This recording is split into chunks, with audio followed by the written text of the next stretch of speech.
I was born into a family of inconsistency. My dad was always in and out of jail, so my mom was basically the center point of our family. I gave my life to Christ like at the age of 13, and we just got caught up, and I got caught up in the routine of going to church instead of developing a relationship with God for myself, and that extended all the way up into the point that I turned 18 years old. I completely fell out of church, and I fell into everything that my mom taught me that was wrong. And so I was defining my life by these temporary aspects of satisfaction. I grew up in a non-Christian single-parent household, and my family did not know God or live godly lifestyles whatsoever. So when I was 18, I had a pretty dramatic life experience, and I called a friend. She prayed with me for the first time and ended up inviting me here to Faith Assembly.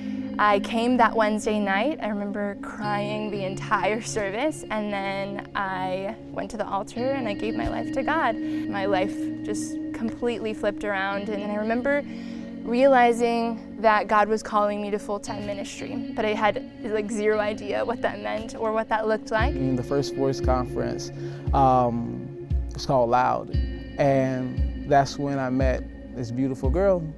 From that night, we started dating. We both established that we wanted to do internship with the church, and so we began to enter a relationship with one another and enter internship with one another. Looking back now, hindsight is 20/20, and I can really see that we didn't really set up the appropriate guidelines, which I wish we would have done. We slipped up and we had sexual intercourse, and we felt horrible. We repented, but it continued to happen because we never put up those roadblocks. We never put up those boundaries in our lives. We did what most Christians would probably do. We prayed and we repented and we started fasting, and we really wanted to just get on the right path.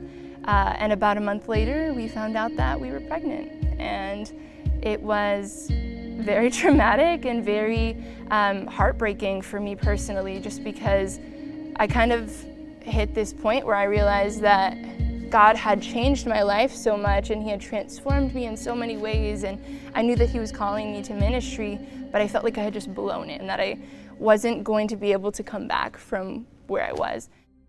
We talked to one another, and I was like, man, we have to, if we're going to continue to pursue ministry and own up to what we did, we have to go tell the heads of our ministry.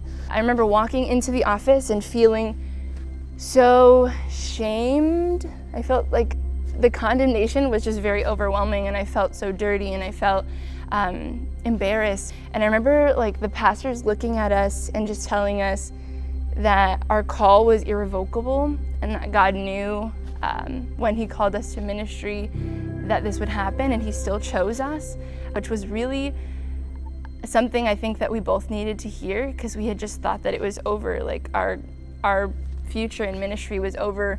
And I wish that I could say that from that moment we left and we were like, oh wow, we're still called. But it was still a really tough journey after that. I had to walk around with that physical representation of what sin looked like. And there were a lot of times where I didn't want to come to church, but we ended up getting engaged, and eventually we got married. And then a few months later, we had our daughter. Her name is Brooklyn Kelly, and she's probably the greatest thing to ever walk this earth. I remember thinking about our future and how I would eventually have to tell her the story of how she came to be, and I would have to tell her about internship, and I would have to tell her about our call to ministry. And I remember thinking that I didn't want that to be the end of the story. Like, I wanted to be able to tell her how we pushed through and that we kept fighting and that we ended up making it. So I love being with my parents at church, and I love having service, and I'm 5 years old. I remember when Savannah was pregnant with Brooklyn, and we just began to pray over Brooklyn and Savannah's womb. And just to see her now, it's like all of our prayers were answered. And just to see her growing up and watching us serve God is trickling down, you know, and legacies are being born and solidified. So thank you, God. We didn't think that ministry was going to be an option for us. We didn't think that like our calling was just gone.